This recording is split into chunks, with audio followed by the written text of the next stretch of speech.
예, 안녕하세요. 이민섭입니다. 우선 오늘 설명에는 이제 고3 수능 모의고사 며칠 전에 봤는데 좀 이제 어려웠다고 학생들이 전국적으로 뭐 1등급이 뭐 2%대로 나오지 않을까 이렇게 좀 예상하고 있는 모양인데 거기에 대해서 좀 설명을 드리려고 합니다. 자, 우선 제 소개를 간단히 하면요. 저는 이제 오랫동안 강남 지역에서 재수생들 상대로 재수 종합반에서 수능 영어 강의를 했고요. 나중에는 이제 원장도 최근에 했었고 다시 최근에는 이제 또 아주 최근에는 수능 영어 강의에 또 전념하고 있습니다. 이 정도로 제 소개를 마칠게요. 타이틀은 말씀드린 대로 이번 3월 고3 수능 모의고사 분석입니다. 자, 킬러 문항들이 좀 더 어렵게, 작년 수능도 좀 어려웠다 그랬는데 좀 더 어렵게 나왔습니다.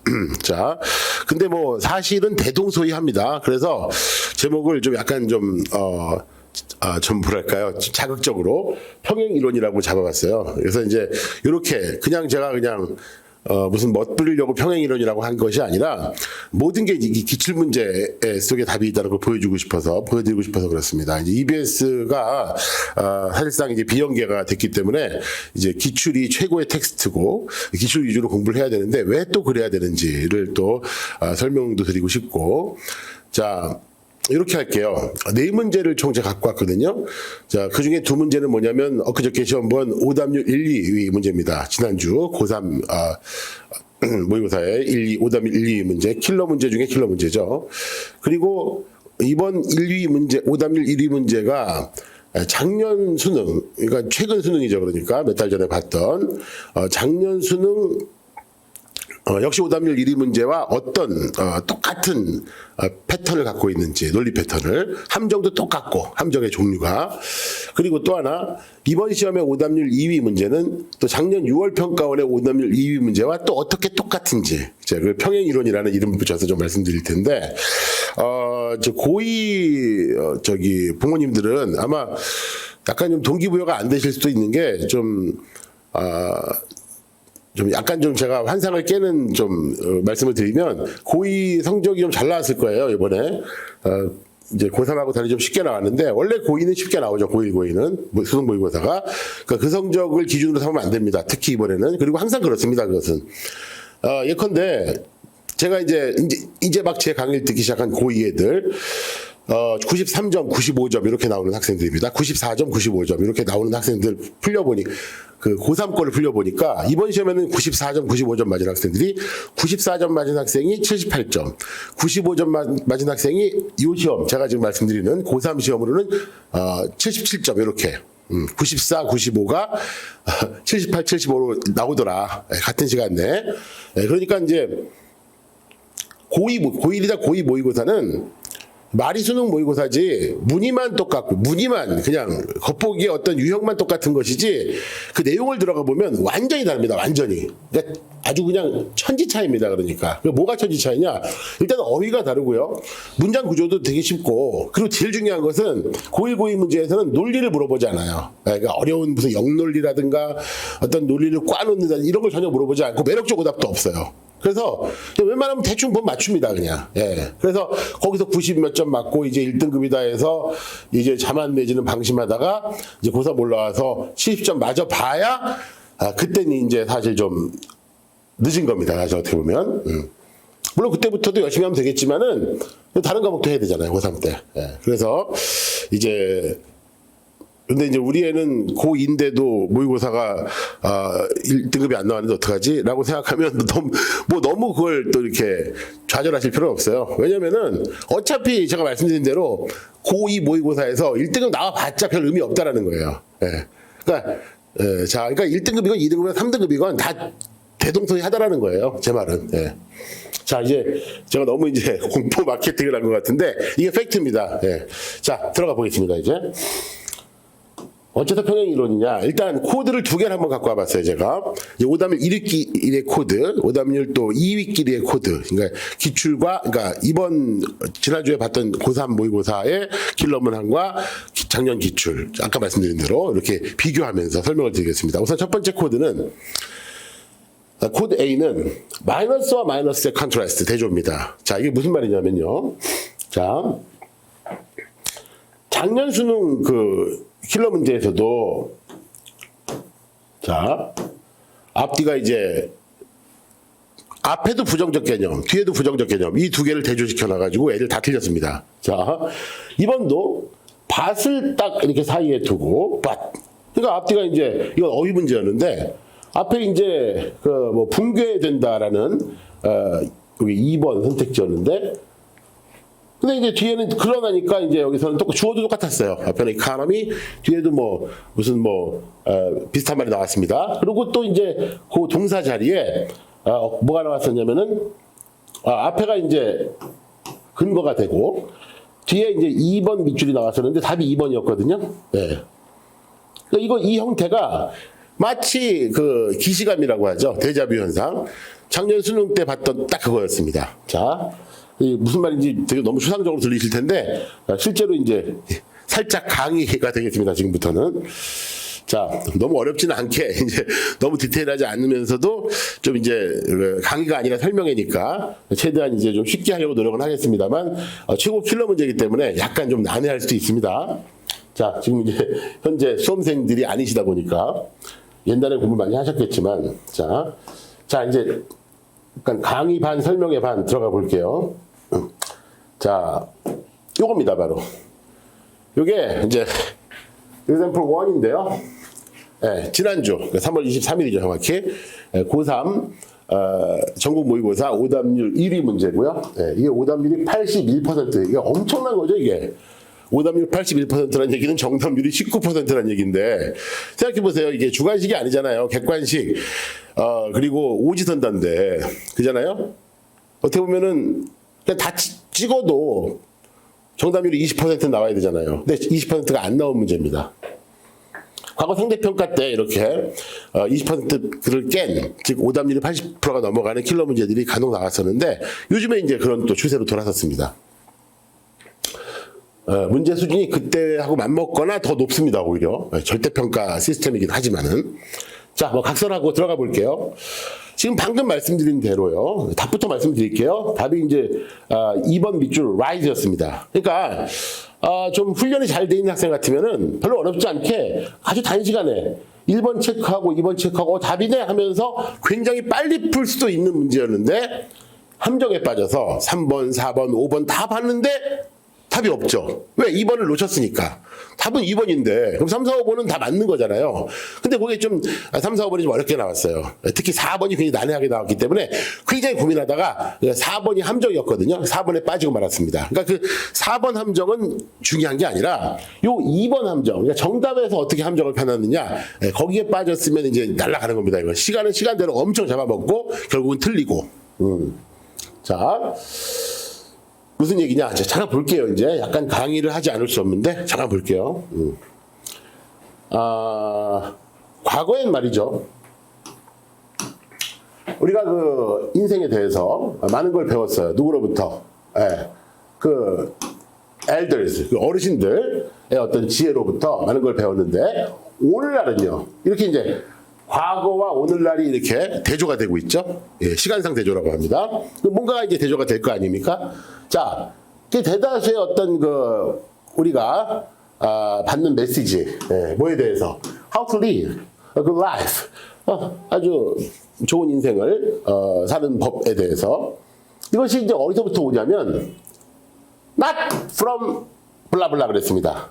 뭐로부터 오지 않고 but from 블라블라 뭐로부터 온다. A로부터 오지 않고 B로부터 온다. A, B가 또 대조가 되고요. 그 A 부분에 뭡니까? From Granny's long experience of the world 이랬습니다. 이것이 정확히 자 보세요. 이것이 정확히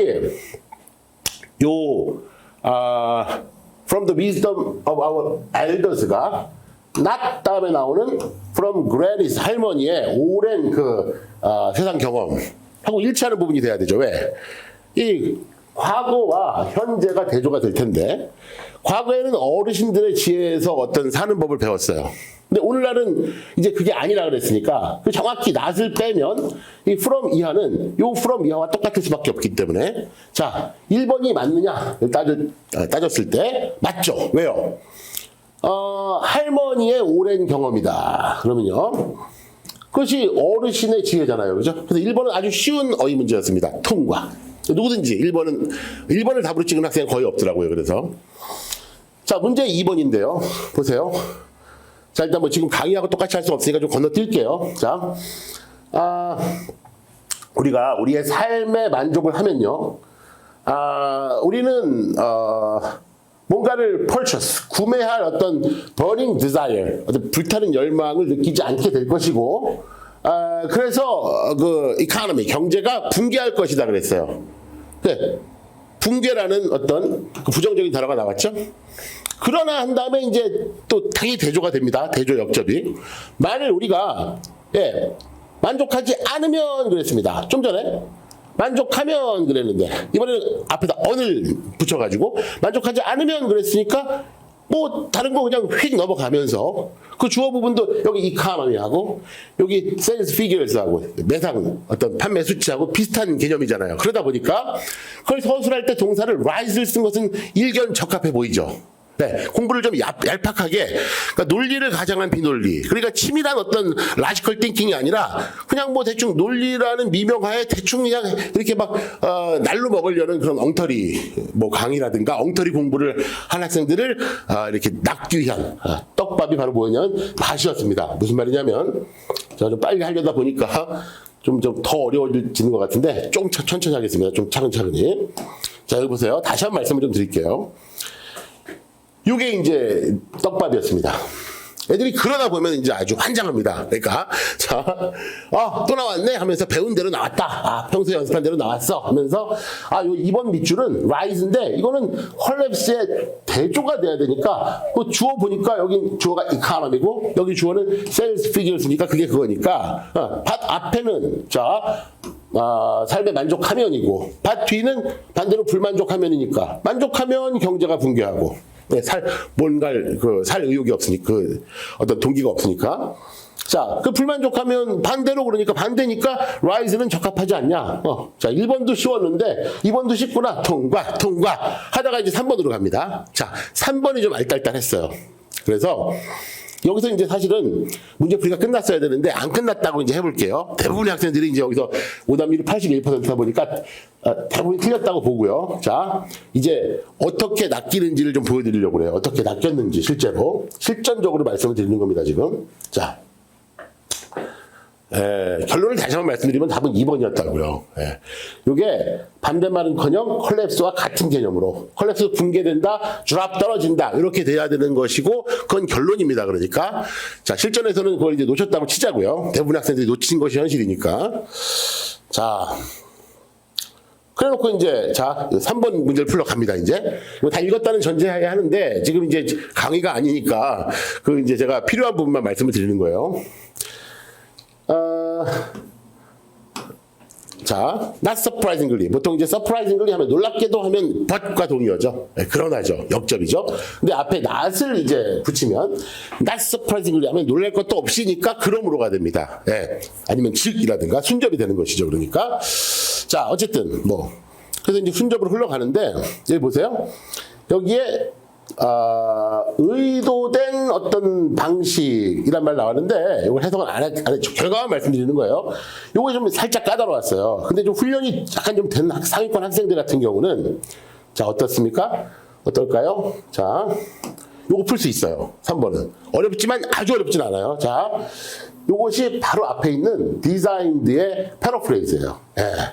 그래서 어떤 명시적으로 우리의 행동에 영향을 주기 위해 디자인되어지는 어떤 메시지란 말이 있었고 이걸 가리켜서 그러한 의도된 메시지 속에서 그대로 우리가 이제 어떤 행동이 변한다 그런 얘기이기 때문에 이것이 앞에 있는 디자인들을 지칭하는 것이 이제 intended이기 때문에 사실상 같은 단어를 써야 되는 자리인데 디자인들을 intended, 동의어라고 할 수 있죠. 그죠? 계획된, 설계된, 의도된 같은 거잖아요. 그죠? 그래서 이 정도의 논리적 사고를 할 수 있으면 이거는 뭐 풀 수 있었습니다. 그러면 지금 잘 나가고 있는 거죠. 꽤 실력이 있는 학생입니다. 지금. 이 학생이 왜 실력이 있어요? 아주 실력 있진 않지만 그래도 칭찬할 만합니다. 무슨 말이냐면 이 학생이 지금 어떤 사고의 과정을 밟고 있습니까? 자, 여기서 과거와 현재 시간 대조 파악했죠. 훈련한 대로, 평생 훈련한 대로. 약간 얼치기 훈련이겠지만 자 그래서 그 연장자들의 지혜가 이제 오랜 어떤 세상 경험, 할머니의 세상 경험 이거에 해당되는 것이고 그래서 그거 파악했으니까 잘했고요. 그래서 1번 통과. 2번도 여기서 함정에 빠지긴 했고 떡밥을 물긴 했지만 어쨌든 간에 그래도 어느 정도의 좀 기본 실력은 있는 거죠. 왜? 이 밭을 중시해서 이카노미하고 세일스 피규어스의 어떤 패러프레이즈를 파악한 상태에서 컬랩스의 반대말이 나와야 되는데 컬랩스를 붕괴니까 상승해서 반대말 같아서 또 통과하고 나름 좀 공부를 잘하는 학생처럼 보입니다. 그죠?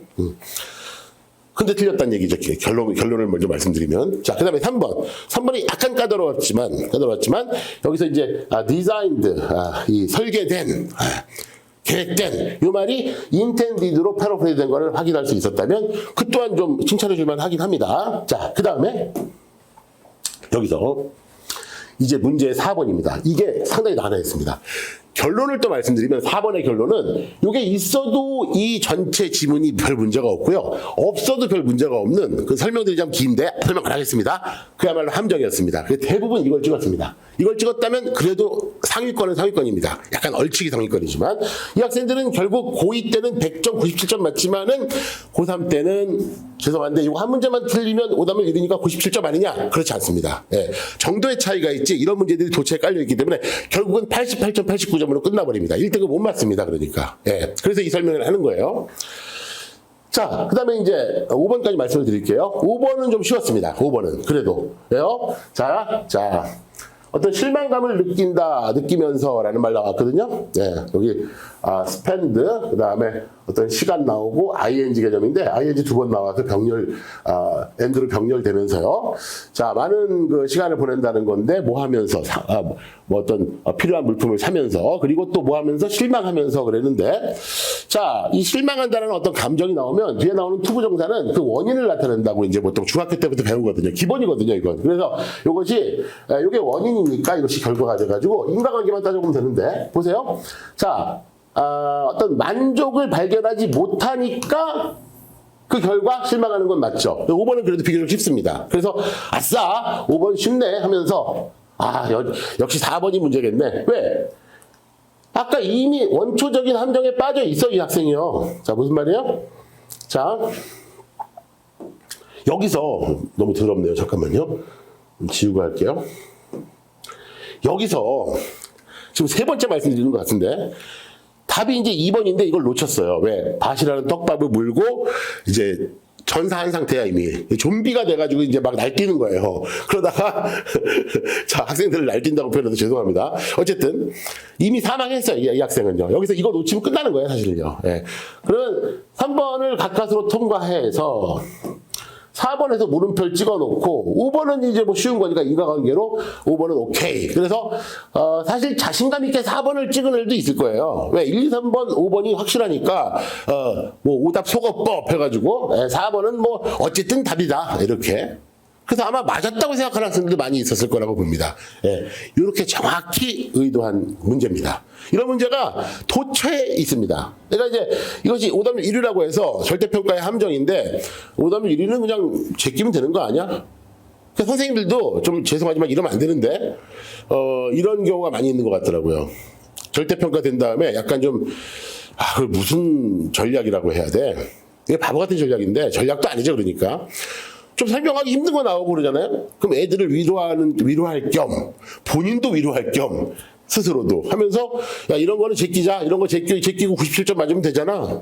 이런 거 거르자. 뭐 이렇게 나가더라고요. 예, 그렇게 하면 정확히 89점 나옵니다. 장담컨대 늘 그래 왔어요 지금까지. 예, 그렇게 돼 있습니다 수능 시험이. 예. 그거 한 문제 틀리고 끝나는 게 아니에요. 네, 아까 말씀드린 대로 정도의 차이가 있어서 그렇지. 킬러 문제들 다 그래요, 다. 예. 제가 평행 이론을 좀 보여드리고 있는 거잖아요. 자, 그래서 정말 결론을 짓겠습니다. 정말. 자, 이제 이거 넘어갈게요. 자, 마무리 짓고 넘어갈게요, 물론. 자, 그리고 돌아와서 밭이 떡밥이었다 그랬죠? 지금요, rise가 틀렸고요. 오히려 drop 해가지고 붕괴된다, 떨어진다. 이것도 마이너스, 이것도 마이너스죠. 예. 바로 그 유명한 건 아니죠. 제가 만든 말이니까. 제가 늘 역설하는 바로 마이너스와 마이너스의 대조입니다. 그런 게 어디냐, 엉터리 같이. 마이너스의 대조는 플러스 아니냐? rise가 맞는 거 아니냐라고 계속해서 우길 수 있어요, 학생이. 자, 여러분, 제가 작년 작년 수능 때 바로 그 다음날 설명했을 때도 말씀드렸고, 그 이후에도 여러 번 인용을 했었는데, 마이너스와 마이너스 대전은 굉장히 흔한 겁니다, 사실은요. 예컨대 제가 지난번에 예를 들 때는 손흥민 예를 들었죠. 어떤 ESPN이라는 미국의 스포츠 언론에서 그 월컵 때요. 이번 최근 월컵 때 손흥민에 대해서 손흥민이 이렇게 어시스트 기가 막히게 해가지고 하여튼 기가 막힌 골 황희찬 선수가 한번 낸 적이 있었잖아요. 그 바로 다음날 손흥민은 막 격찬하면서 손흥민은 good player가 아니다. not A but B 구문으로요. 그럼 뭐죠? 그럼 반대 not A but B, A하고 B는 대조가 돼야 되는데 good player가 아니다 그랬어요. 그럼 굿의 반대 그럼 나쁜 선수다? 그 미친 소리죠. 어떻게 했다 그랬죠? 손흥민은 good player가 아니고 great player, 위대한 선수다. 그럼 이때 보세요. good도 좋은 거고 great도 좋은 거잖아요. 표준시켰잖아요. good은 적당히 좋은 거고 great는 정말 더없이 좋은 거고. 네. 예전에 good to great라는 그 책도 있었어요. 경영학서적인데 좋은 기업 갖고는 안 된다. 이제는 글로벌라이제이션 세계화 시대이기 때문에 위대한 기업이 살아납니다. 좋은 기업은 망한다. 그래서 good to great. 우리말 번역판은 좋은 기업을 넘어 위대한 기업으로. 이때 좋은 기업과 위대한 기업은 대조가 되잖아요. 굿과 그레이트가 대조가 되잖아요. 손흥민도 마찬가지고. 그건 플러스와 플러스의 대조였습니다. 어떻게 플러스라고 꼭 마이너스가 대조고 마이너스 하면 꼭 플러스가 나와야 되고 그건 논리가 아니에요. 논리를 가장한 뭐랄까요? 정말 비지성적인 그런 짓거리죠. 예. 그 정도에 머물면 1등급은 절대 안 나온다니까요. 지금 수능 영어는 절대평가고 나발이고 가네. 자, 제가 말씀 여러 번 드렸는데요, 사실. 영어 시험을 넘어서 영어를 활용한 논리 시험이에요, 언어 논리 시험. 논리라는 거는 쉬우면 쉽지만 또 그렇게 거저먹으려고 하면 안 됩니다. 대충 단어만 알고 그것만 안다고 1등급 나오는 게 아니에요, 그러니까. 그럴 것 같으면 미국 애들, 영국 애들이 네이티브들이 왜 수능 영어를 보고서 1등급이 안 나옵니까? 유튜브에 콘텐츠 그래 많다고 말씀드렸잖아요. 그죠?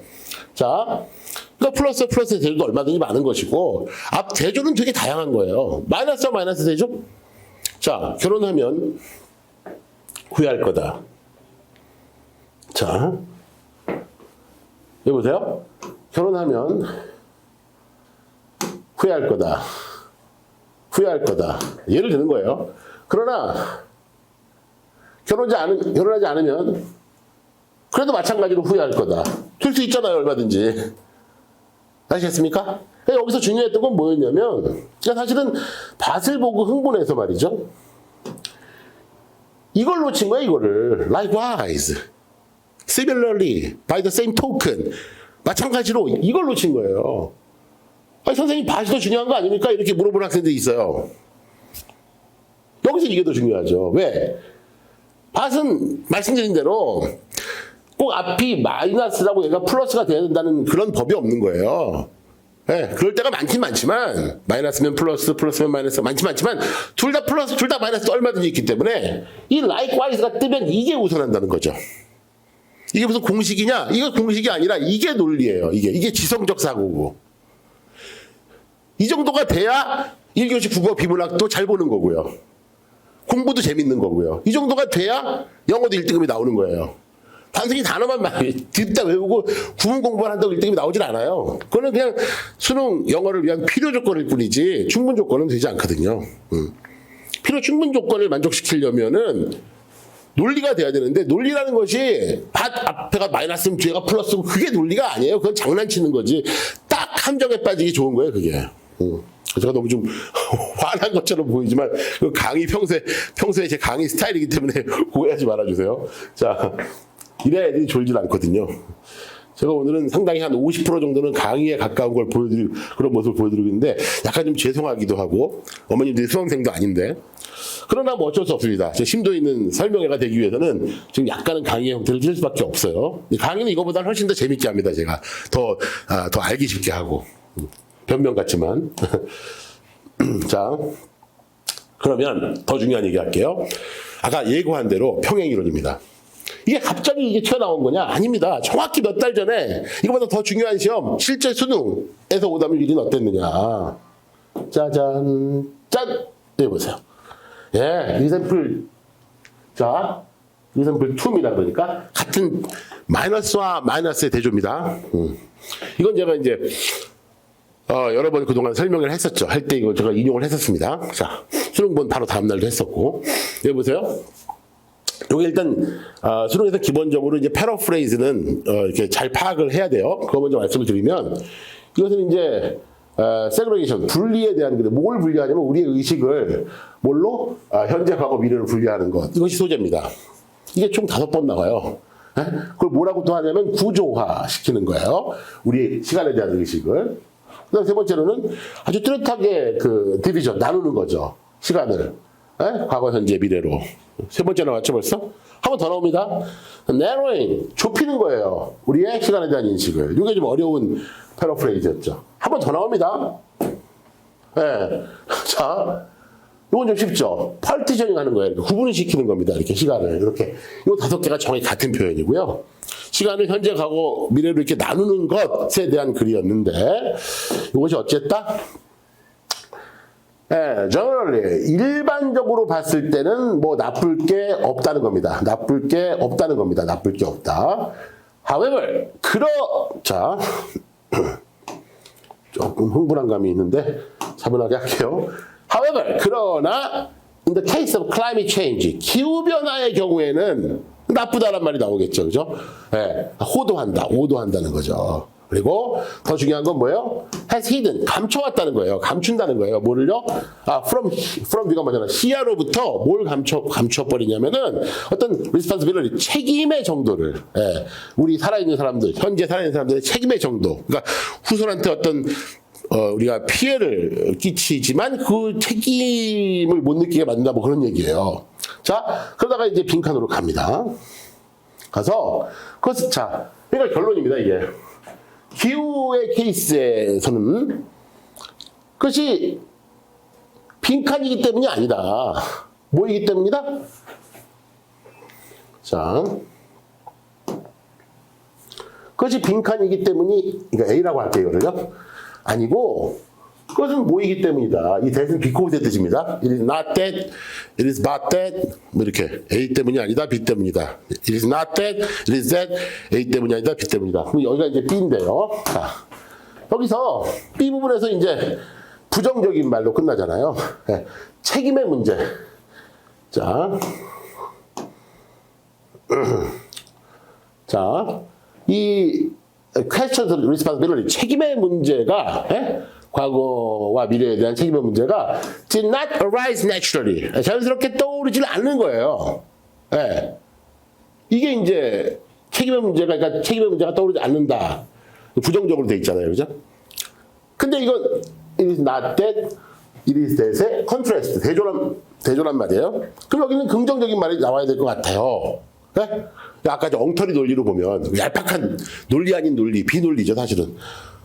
그냥 떡밥을 또 물었죠. 이게 떡밥이었죠. 이게. 예. 그래서 이제 이런 건 답이 될 수 없다라는 거죠. 이제 아니, 그러니까 지금 틀리는 그 상황을 묘사하는 거예요. 제가 꽤 상위권도 틀렸다라는 거예요. 책임이 떠오르지 않는다.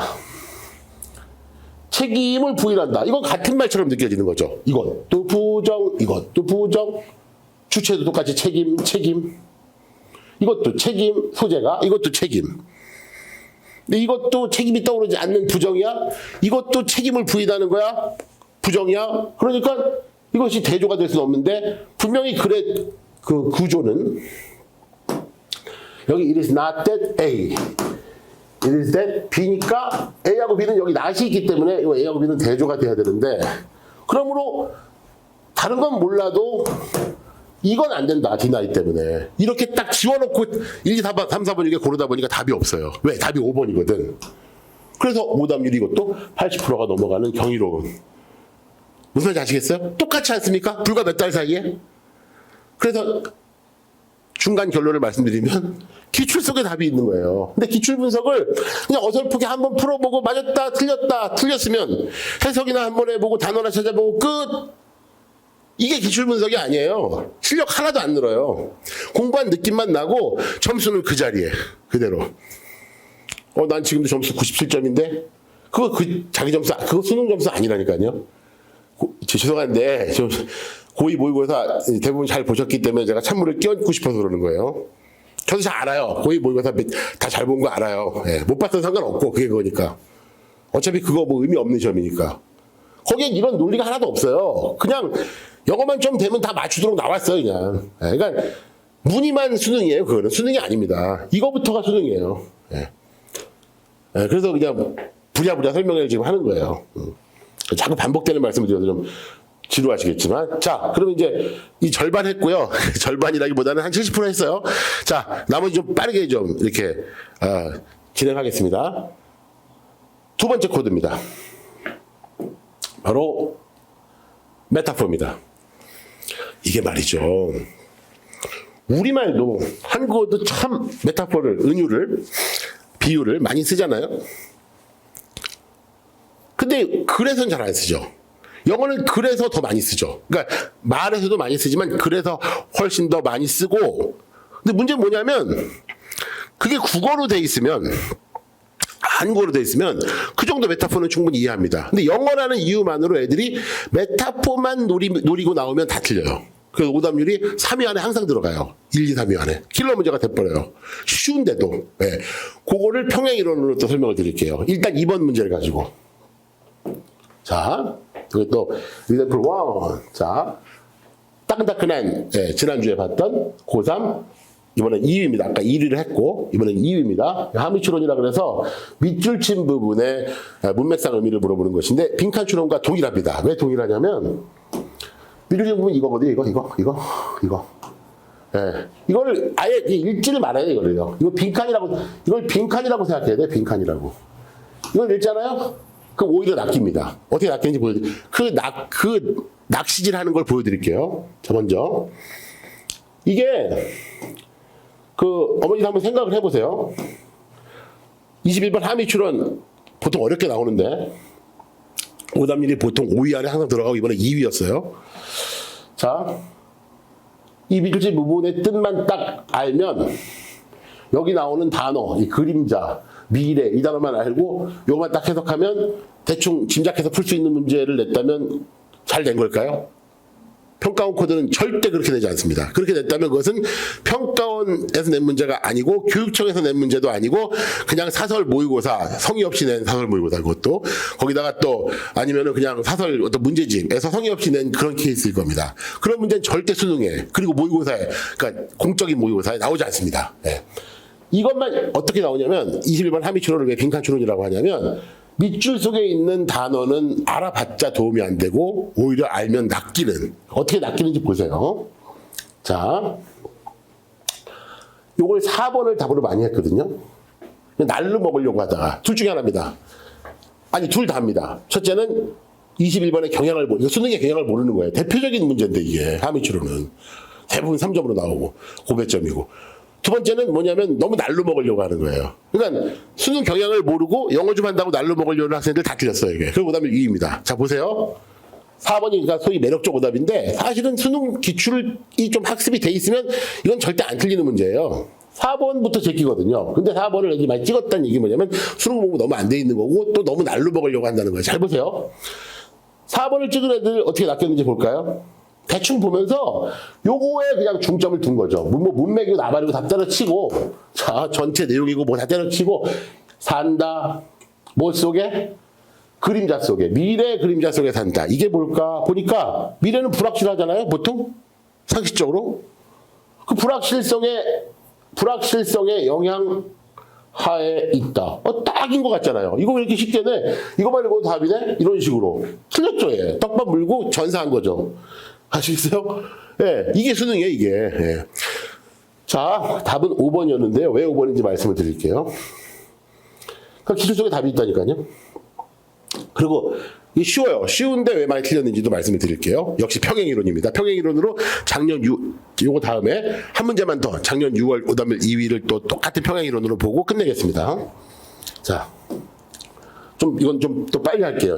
약속한 시간이 지금 한 20분도 안 남았는데 제가 2시까지 끝내드린다고 했는데 1시 40분이네요.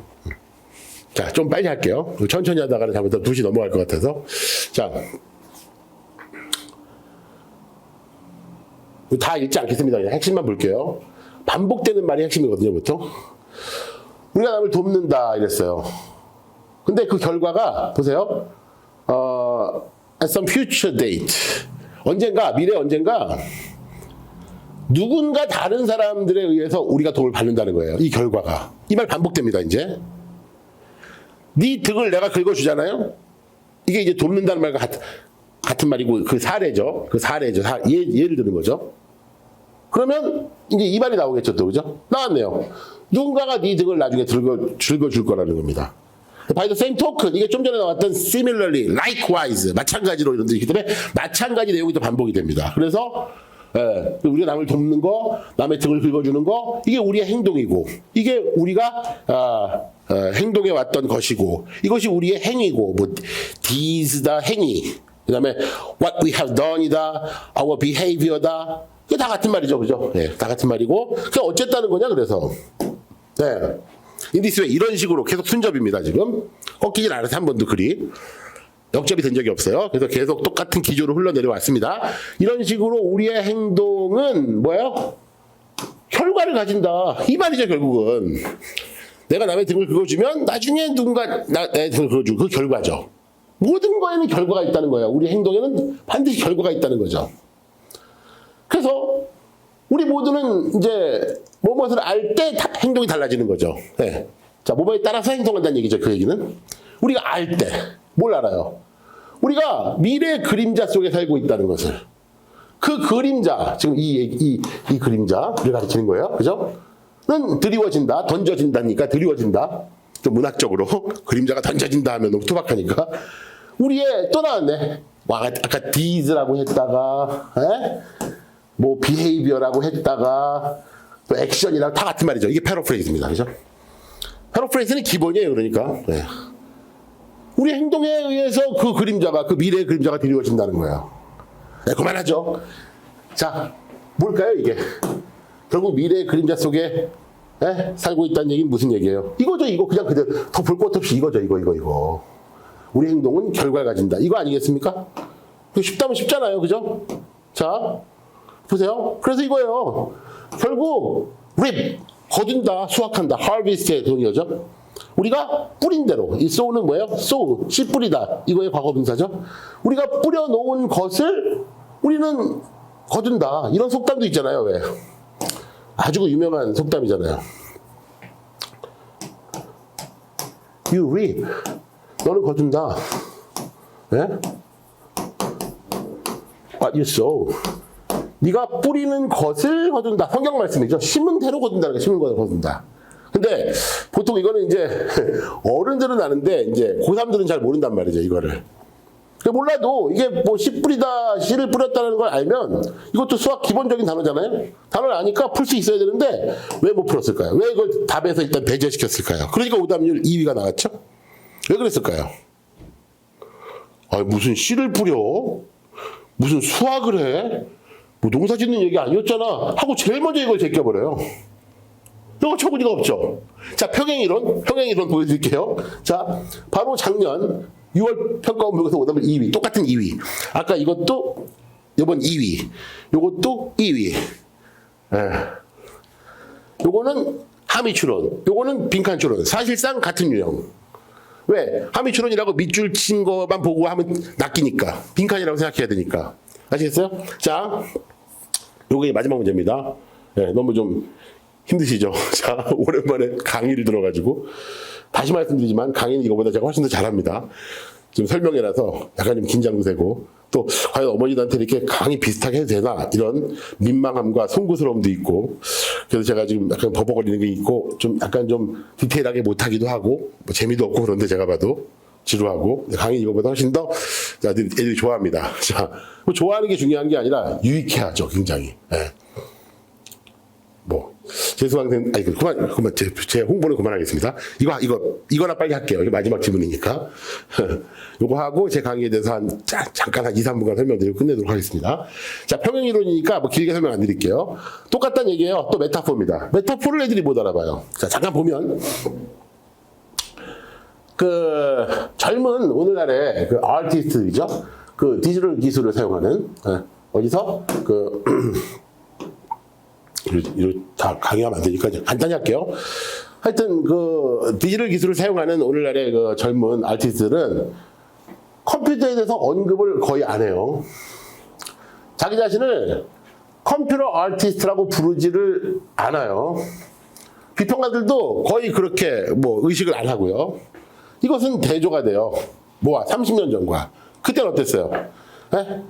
그 컴퓨터를 사용하는 아티스트들은 그냥 컴퓨터 아티스트라고 불렸어요, 그때는. 그렇게 라벨이 달렸어요, 꼬리표가. 근데 지금은 그렇지 않다는 거예요. 빨리빨리 넘어갈게요. 지금이란 말이 3번 나옵니다. 네. 다 다른 단어 같지만 똑같은 단어죠. contemporary, modern, now, present 다 같은 말입니다. 중요한 건 지금이죠. 지금 어때요? 이건 가주어, 이게 진주어죠. 네. 대절인 것 같습니다. 네. 대절 속에 이제 다 빈칸이 있는데요. 컴퓨터 아티스트가 결국은 뭐 한 것 같다? 자, 옛날에는 그러니까 아티스트가 컴퓨터를 사용하면은 자기 자신도 자기를 소개할 때 컴퓨터 아티스트라고 소개하고, 남들도 저 사람 컴퓨터 아티스트야. 비평가들도 그렇게 컴퓨터 아티스트. 그랬는데 요즘도 여전히 컴퓨터를 많이 쓰고, 아니 더 많이 쓰지만 너무 컴퓨터 쓰는 게 모든 개나 다 쓰니까 뭐 굳이 컴퓨터 아티스트라고 소개도 하지 않고 언급도 하지 않고 컴퓨터에 컴자도 꺼내지 않는다? 결국 컴퓨터 아티스트는 멸종된 것 같다. 쉽잖아요, 그죠? 그런 단어가 사라졌다를 약간의 메타포. 이거 메타포도 아니야, 이거는. 아까 그것도 심은 대로 거둔다도 그까짓 게 무슨 메타포입니까, 그게. 늘 하는 말이지, 사실은. 근데 어쨌든 그 정도만 메타포를 써도 어떻게 생각한다고요? 멸종? 무슨 공룡인가? 무슨 오리너구리야? 그런 거 아니잖아. 왜 컴퓨터 아티스트가 멸종됐다 안 됐다 이러고 있어. 이거부터 빼버린다니까요. 이 중에서 고르라고 하다 보니까 이제 머리 터지죠. 답이 없으니까. 평행 이론이죠. 그죠? 자, 이 정도 하고, 자, 간단히 이제 마무리 짓도록 하겠습니다. 그래서 1등급 받는 것은 실제로 쉽지 않습니다. 네. 지금 다시 한번 3번째 말씀드리는데, 고2 때 1등급, 그거 1등급 아닙니다. 네. 고2 때 1등급 학생 중에서 10명 중에 1명만 1등급 나옵니다. 네. 진짜 1등급은 별로 없어요. 네. 고3의 모의고사나 수능은 전혀 다릅니다. 전혀. 네. 일단 논리가 다르고 매력적 오답이 존재하고 따라서 함정이 존재하고 난립니다. 아주. 그래서 뭐 얼치기 어설프게 논리를 표방한 그냥 대충 해석이나 해서 답을 찾는 그런 수업이나 그런 공부로 후회도 늦습니다. 고3 때는. 예. 그걸 좀 인식을 하셨으면 좋겠고요. 제가 지금 최대한 평행이론이라는 어떤 제목하에 설명을 좀 최근 따끈따끈한 문제와 또 최근 수능까지 연결지어서 말씀을 드렸고요. 자, 아까 필요조건, 충분조건 잠깐 얘기했지만 제 강의 3가지를 강의를 하는데 그중에 1, 2번은 요거는 사실은 제 강의의 핵심이 아닙니다. 제 강의는 3번이 핵심이고요. 이것도 수업은 하긴 합니다. 그리고 또 과제로 내주기도 하고 단어 테스트 하기도 하고 그 단어를 뭐 테스트 하든지 뭘 하든지 어떻게 외우게 해야 될 거 아닙니까? 기본적으로 단어는 돼야 되죠. 베이스가. 네. 그리고 문장 구조 알아야 그 어법 문제 풀지만은 그 어법 문제 한 문제가 중요한 게 아니라 그래야 구문 독해. 다시 말해서 해석을 제대로 하죠. 모든 문장을 다 해석을 철저히 할 필요도 없고 그럴 시간도 없지만 빈칸 추론에서 중요한 문장, 주제 문제에서 주제문 이런 것들은 정확히 해석을 해야 되거든요. 그러게 문장이 어려울 때가 많거든요. 그래서 그 해석을 할 줄 알아야 되죠. 그것만 갖고 1등급이 안 된다는 거예요. 근데 이 2개는 중요하지만 필요 조건일 뿐이다. 충분 조건은 안 된다. 이것까지 돼야 된다. 이것까지. 제 수업은 주로 이겁니다. 그래서 이거는 주로 이제 과제와 요 2번 같은 경우에는 개인별 첨삭해서 1대1 첨삭으로 제가 이제 그 시스템을 딱 구축을 해놨어요. 제가 직접 잠 안 자고 잠 덜 자고 이렇게 기출 문장을 주고서 이렇게 꾸준하게 첨삭을 매주 해줍니다. 그래서 학생이 써서 오면 제가 첨삭해서 다시 주고 이렇게 거기서 굉장히 많은 그 시너지와 굉장히 많은 효과를 애들이 보고 있어요. 자, 그다음에 매주 단어 시험 보는 걸로 1번 이거 해결하고요. 자, 수업은 이제 요거는 이제 단어 시험으로, 이거는 첨삭으로 보통 해결하고요. 가장 중요한 이 3번은 뭐냐면 바로 킬러 문제, 빈순삽이라고 하죠. 빈칸 추론, 순서 삽입. 이것이 또 준킬러 문제. 어법, 어휘, 요약문. 이번에는 어휘가 또 1위, 요약문이 3위. 준킬러 문제도 쑥 하면 킬러가 되니까. 이런 것들에 대한, 그러니까 뭘 빼냐면은 뭐 듣기와, 그 다음에 뭐 도표, 이런 것들, 일치불일치 이런 건 안 합니다, 수업에서. 매주 한 회씩 모의고사 풀어오게 하지만. 그래서 매주 한 회씩 모의고사 풀어온 거의 점수와 단어 시험 본 거의 점수를 매주 이제 또 문자로 보내드리고요. 자, 그리고 이제 이게 제일 중요한 관리죠. 개인별 첨삭. 하여튼 그래서 1, 2번을 해결한 상태에서 3번은 뭐냐면은 킬러, 빈순삽, 빈칸순서 삽입과 준킬러, 어법어의 요약문, 그리고 장문 독해, 짧은 장문 독해, 어려운 장문 독해요. 거기서 그거의 각각 유형에 대한 접근 루틴이 있어야 돼요. 딱 한 가지, 한 유형당 한 가지 방법만 있어야 돼요.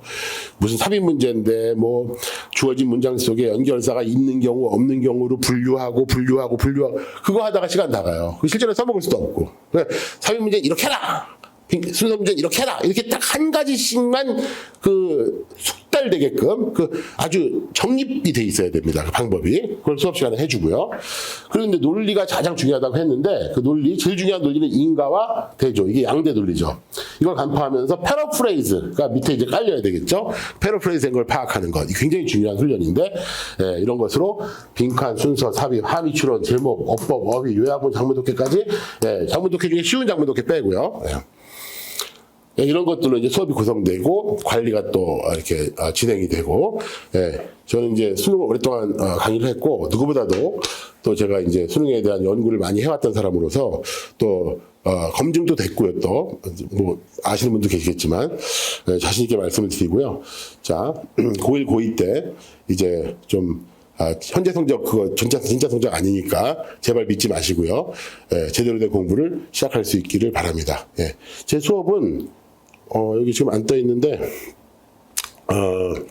KNS에서 4번이 이제 수업이 있습니다. 수요일 저녁 7시부터 10시, 그리고, 토요일 아침 9시부터 12시, 그리고, 일요일 아침 또 9시부터 12시, 또 저녁 7시부터 12시, 이렇게, 4개의 수업이 있습니다. 이상 이제 지금 오늘 쉽지 않은 설명이었는데 한 절반 정도는 절반이 아니고 한 7, 80% 정도 강의에 가까운 설명회를 잘 들어주셔서 감사드립니다. 수능 영어가 이제 올해가 그러니까 지지난달인가요? 이번에 최근에 봤던 수능이 30번째 수능이었어요. 벌써 30년 차인데 이제 올해가 이제 31년 차로 넘어왔죠. 그리고 절대평가로 바뀐 것도 벌써 7년 차입니다.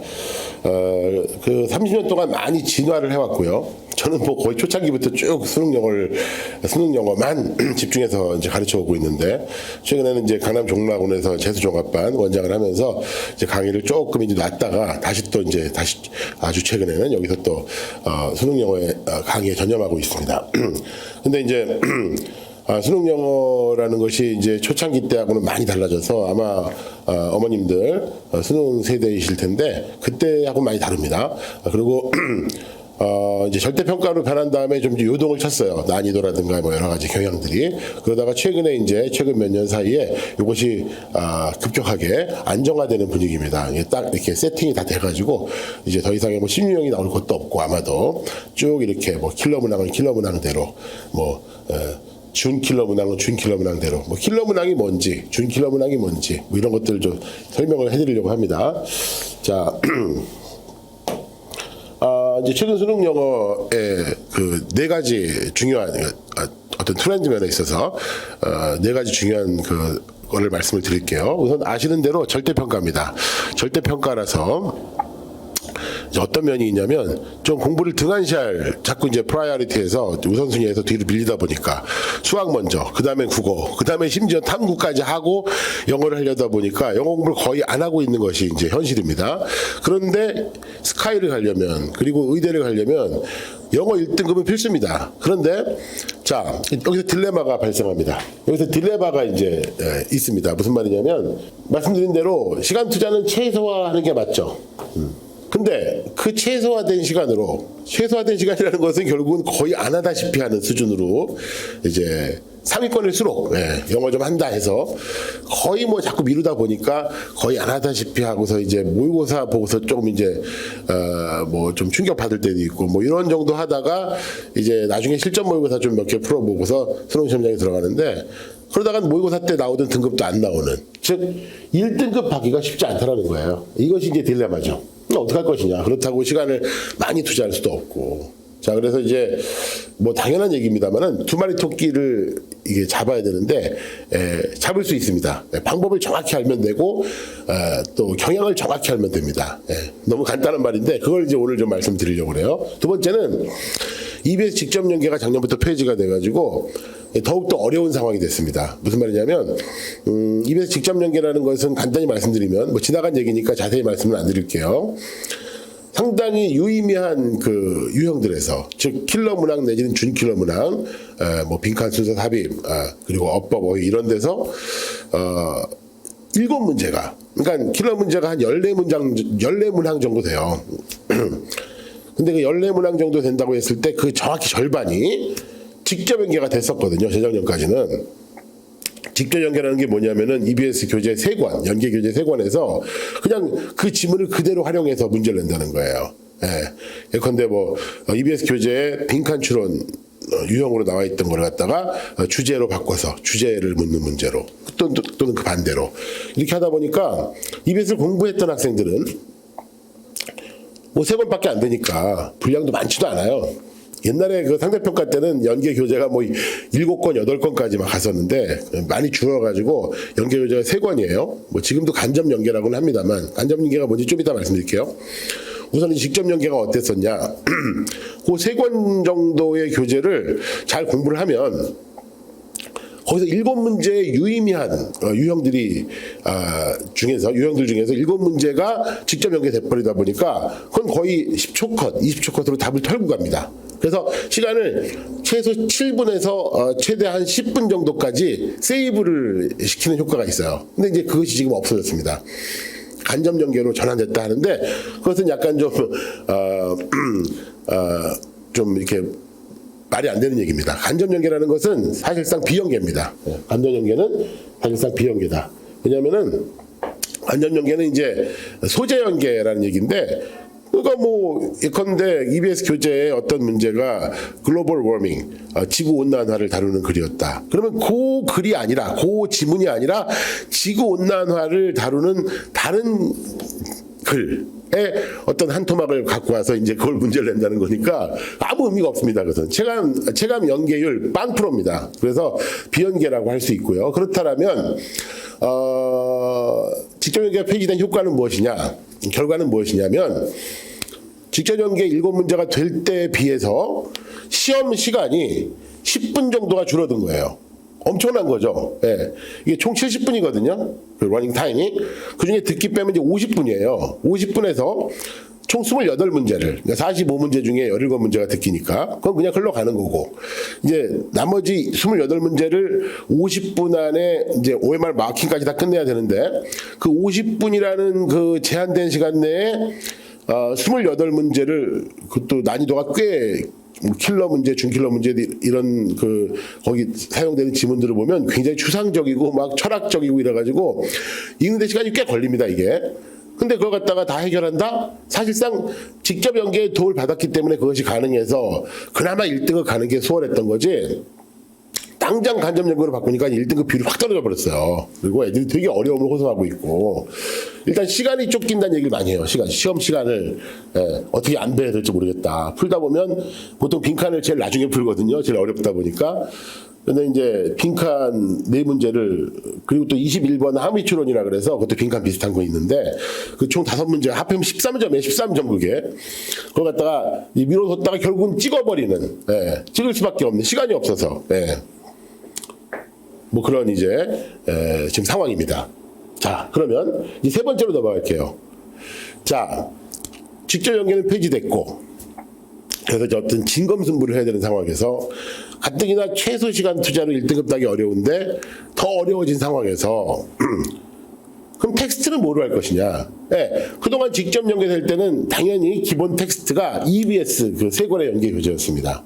기왕이면 다홍치만 하고 기왕이면 직접 연계되는 그 세 권을 가지고 이제 공부를 그거 중심으로 했었는데 이것이 이제 날아가 버렸잖아요. 그러니까 이제는 그러면 기왕이면 뭐로 할 것이냐? 당연히 기출 문제입니다.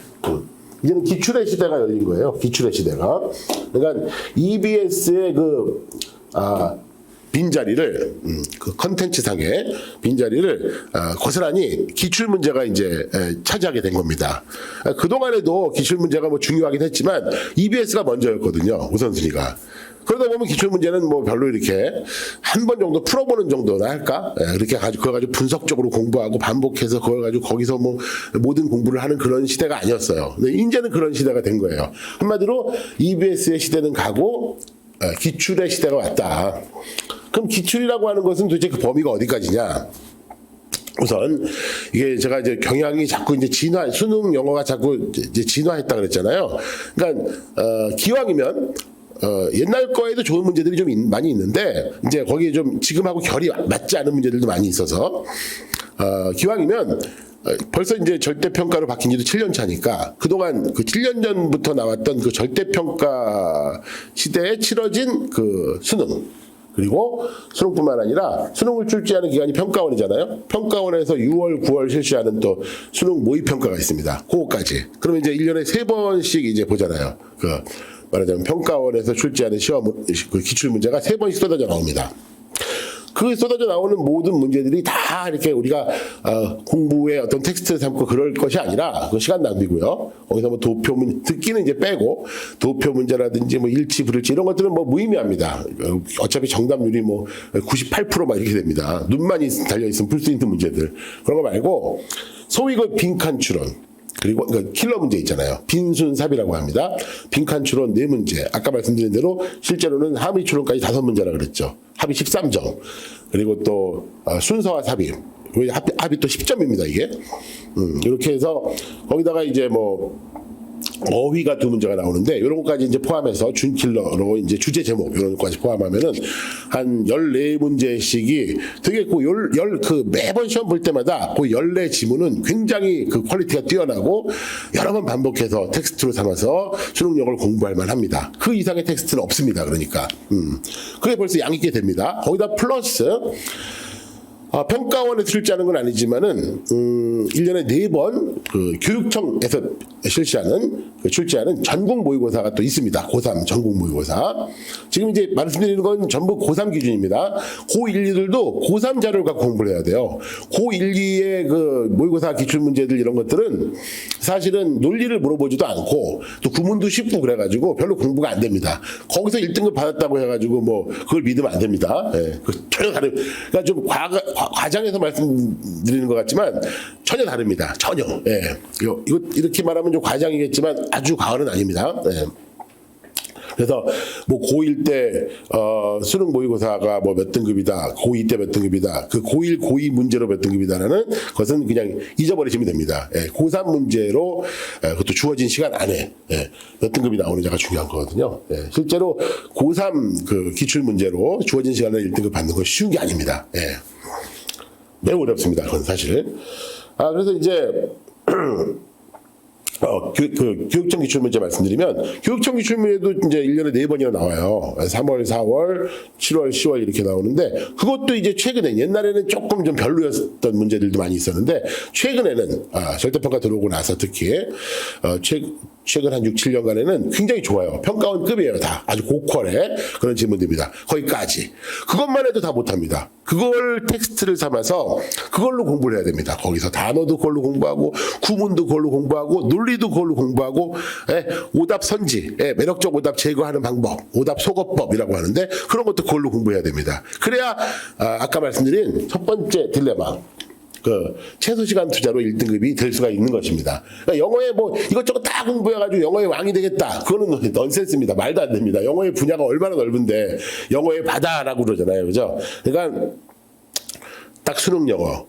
그것도 뭐 사실 뭐 제가 불특정 사설 모의고사를 이렇게 디스하는 것 같지만 어떤 그 시간적인 어떤 절대평가에서 필요로 가성비 같은 걸 따져보면 그 사설 모의고사 이런 게 뭐 유료다 이런 걸 떠나가지고 일단 거기에 들어가는 그 출제할 때 코스트가 많이 그렇게 평가원 모의고사 또는 수능처럼 많이 들어갈 수가 없잖아요. 그러다 보니까 상당히 그 문제의 타당성에 좀 타당성이 의심되는 그런 문제들이 다수 섞여 있어요. 그러다 보니까 그걸 풀다 보면 괜히 영어 실력과 관계도 없이 그냥 괜히 뭐 이렇게 시간 낭비만 하고 아무런 의미 없는 괜히 고생만 하고 점수는 올라가긴커녕 오히려 잘못하면 떨어지게 되는 그런 일이 또 벌어질 수 있으니까 어떤 이게 검증된 수능 그리고 평가원 모의고사 그리고 교육청 모의고사까지 이렇게 해서 그것도 옛날 거 말고 최근에 해서 킬러 준킬러 중심으로 이렇게 공부를 하는 것이 맞고요. 그것이 최고의 이제 컨텐츠다.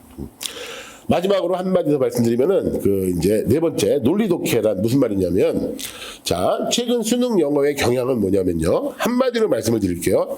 약간 뭐 과장처럼 들리시겠지만 최근에 수능 영어 시험은 영어 시험이 아닙니다. 그러니까 영어 능력, 영어 활용 능력을 보는 시험이 아니에요. 그러니까 영어의 유창성과 정확성을 테스트하는 시험이 아니라고요. 만약 그렇다면 그 한간에 그 유튜브에도 많이 나오지만은 미국인들, 영국인들이 왜 그렇게 수능 영어를 많이 틀립니까? 그런 영상들이 많이 있어요. 근데 그것이 뭐 당연한 겁니다. 그러니까 이렇게 생각해 보세요. 우리나라 고3 애들 얼마나 우리말 잘합니까? 한국어. 국어 영역 시험 성적 보세요. 1등급은 어차피 4%밖에 96%가 1등급이 아니잖아요. 일단은요. 그거만 보셔도 알 수 있죠. 그러니까 미국인, 영국인이 우리나라 수능을 영어로 다 돼 있지만 많이 틀릴 수밖에 없죠. 수능 영어에 맞춰서 공부를 하지 않은 경향에 맞춰서 공부가 안 돼 있다면 그건 당연한 얘기입니다. 그건 뭘 시사하느냐면 뭘 암시하느냐면 아까 말씀드린 대로 다소 과장처럼 들렸던 최근의 수능 영어의 경향은 이게 수능 영어는 영어의 유창성과 정확성을 측정한다는 것을 표방을 하고 있지만 실제로는 그렇지 않다라는 거예요. 수능 영어만의 어떤 경향이 있는 거예요. 그게 바로 논리 독해를 보겠다는 거예요. 그러니까 영어를 사용했을 뿐이지 영어를 통해서 돼 있는 지문들을 읽고 논리적으로 사고할 수 있느냐, 논리적 추론을 할 수 있느냐. 제일 중요한 유형이 빈칸인데 전부 다 추론이거든요. 그게. 그러니까 결국 영어를 통한 언어 논리 시험, 영어를 활용한 언어 논리 시험이지 영어 자체 시험이 아닙니다. 이게 거기에 이제 모든 시크릿이 있습니다. 그걸 이제 제대로 수업 시간을 통해서 주로 이제 다루어지는 것인데 그걸 제대로 깨닫고 그거에 맞춰서 딱 아주 충분한 공부를 하면 되는 겁니다. 쓸데없는 공부해봐야 그러니까 결국 공부할 시간도 없지만 다른 과목 때문에 상대평가 과목 먼저 해야 되니까 이렇게 돼야 그러니까 이럴 때일수록 이렇게 가성비 높은 공부를 해야 될 때일수록 수능 전문가한테 강의를 듣는 게 필요한 거죠. 그러니까 자 그러면 좀 이제 한 단계 더 들어가서요. 자꾸 킬러 문제 그러는데 이게 뭐냐 말씀드릴게요. 우선 유형별로 말씀을 드리면 아까 잠깐 말씀드렸는데 킬러 유형이 있습니다. 그러니까 그 유형은 다 킬러 문제급이다라는 것이 이제 빈순삽이라 그래서요. 빈순삽이라 그래서 학생들은 보통 빈순삽 그래서 이걸 되게 두려워하고 이걸 싫어하고 이거를 이제 그냥 찍다시피 하고 이렇게 되는 것이 빈순삽인데 빈칸 추론은 총 4문제고요. 함의 추론 포함하면 5문제라 그랬죠. 13점. 그리고 문장 삽입 2문제, 순서별 2문제인데 이제 2점, 3점, 2점, 3점 이래 가지고 3점이 고배점이거든요. 빈칸은 그 5개 중에 3개가 고배점이에요. 이것도 합치면 10점. 그럼 빈순삽, 소위 빈순삽 이게 이제 킬러 유형인데 요것만 해도 이제 합의 점수로 하면 어떻게 됩니까? 23점이 돼요. 23점이. 거기다 이제 어법 하나 딱 나오는데 요것도 이제 작년 수능 같은 경우에는 오답률 2위를 차지했어요. 이것도 이제 킬러 문제에 껴줄게요. 네, 그러면 문제 수로는 이제 총 몇 문제가 되냐면 10문제가 되고, 또 이 중에 절반이 고배점 3점이기 때문에 점수로는 25점이나 됩니다. 25점이나. 그러면 어떻게 돼요? 빈순삽과 어법, 비록 한 문제지만 빈순삽과 어법을 다 어려워하는데 이거에 약하면 만약 다 틀린다고 가져가면 다른 거 다 싹 맞아도 뭐 일치, 불일치, 도표, 뭐 듣기, 뭐 모든 거 다 맞춰도 75점 3등급이라는 거 아니에요? 3등급. 그죠? 예. 그러니까 이거에 약하면 1등급은커녕 2등급도 위험해질 수 있다는 얘기가 돼요. 자, 그럼 이제 빈칸주로부터 하나씩 말씀을 드리겠습니다. 핵심만 말씀드릴게요. 뭐 자세히 말씀드리면 몇 시간 동안 말씀드려도 안 되는 거니까 또 뭐 수업까지 해야 되는데 사실 수업 지금 하는 자리는 아니니까 간단히 그냥 핵심만 말씀드리면 좀 뭐 뜬구름 잡는 얘기 말씀처럼 들리시겠지만은 빈칸추론 최대 유형이죠. 최대 킬러 유형. 자그마치 5문제 점수로 치면 13점. 함의추론까지. 함의추론 자꾸 함의추론 그런데 뭐 그건 뭐냐면 21번에 나오는 보통 3점으로 나오는 유형인데 다음 그래서 밑줄 친 부분에 문맥상 의미를 묻는 거예요. 밑줄 친 부분 보면은 아주 어려운 단어거나 아니면 쉬운 단어지만 비유적인 의미, 추상적인 의미라서 그것만 갖고는 알 수 없는. 그게 당연히 빈칸하고 똑같은 그런 패턴으로 푸는 그런 빈칸 추론과 다름없는 문제. 그것도 빈칸으로 칠게요. 이게 합이 13점이란 말이에요. 이거 어떻게 푸느냐? 자, 단적으로 말씀드리면 패러프레이즈로 끝냅니다. 그냥 패러프레이즈 하나로. 패러프레이즈라는 것은 뭐 많이 들어보셨겠지만 바꿔쓰기입니다. 그러니까 중요한 말이 반복될 거 아니에요. 반복될 때 그냥 앵무새처럼 반복하는 건 아닐 거 아닙니까? 그러니까 표현을 바꾸죠.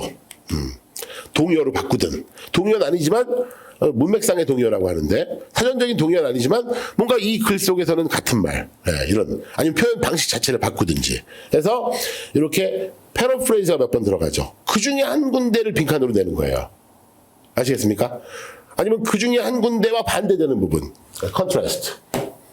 그래서 이제 첫 번째는 이제 패러프레이즈고요. 이 패러프레이즈를 잘 파악하는 사람, 이 사람이 수능의 강자가 되는 거죠.